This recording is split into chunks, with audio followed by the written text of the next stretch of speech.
a quick example for uniqueness. So say you had y prime is xy. And really what I want to know is, I have this question about, You can solve that. suppose we had y was x cubed. Like suppose someone said this was a solution to this guy. I think there's a clear reason that that can't work. Right. Specifically, this thing, I want to check whether it satisfies the uniqueness part of the existence and uniqueness theorem. So my function is f of x and y, right? Does that fail? So is that a continuous function? Yes. Yeah. Just x times y?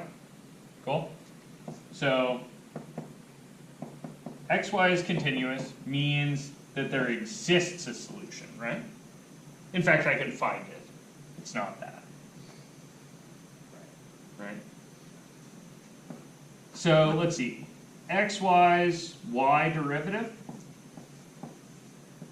is X. x, Good one. which is continuous, right? I hope. Which implies that any solution is unique, right? Yeah. And then if you look at that thing, you might notice y is identically 0 solves that thing, Oh shit. right?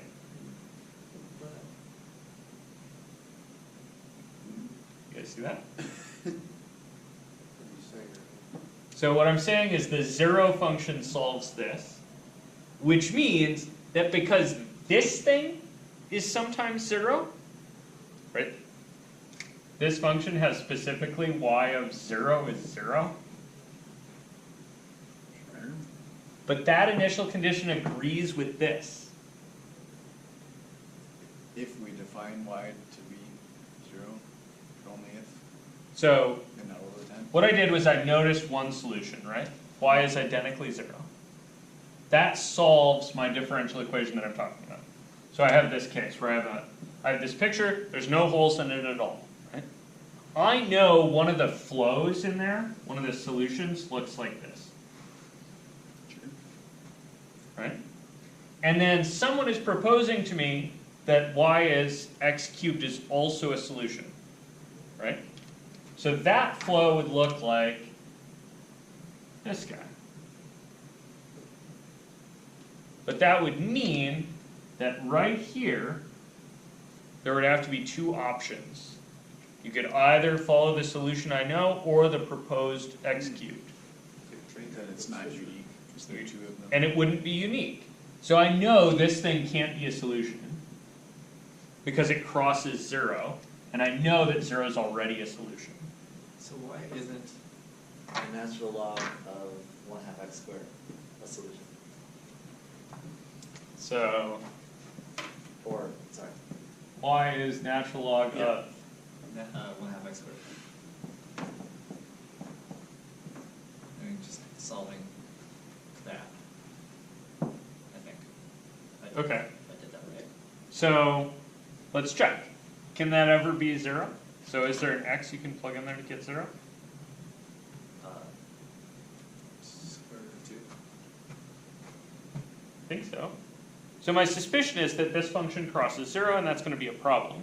So I think that would give us two tracks. Let's double check your solving, right?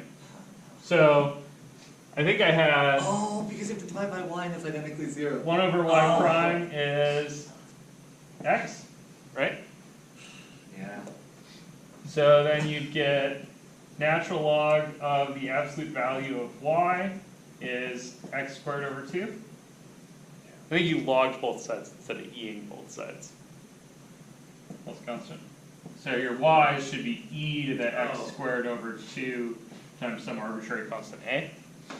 But you did say that y Whoops. Yeah. So this is a solution, or y is identically 0. So where'd the y is identically 0 come from? That comes from picking a as 0. You guys see that?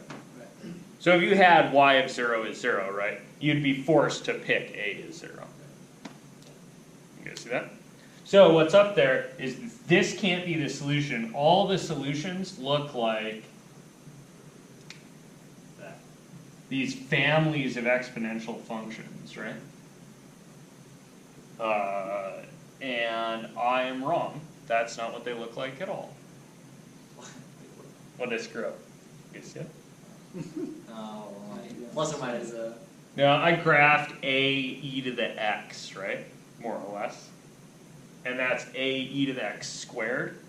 So it doesn't have decay on the left side, it has growth. So they look like funny parabolas. They're not actually parabolas. Exponential parabolas. Did you memorize that quiz? No, I didn't. I thought the answer So was they natural kind of log. look like this. No. So these are all the families of solutions. And then down here,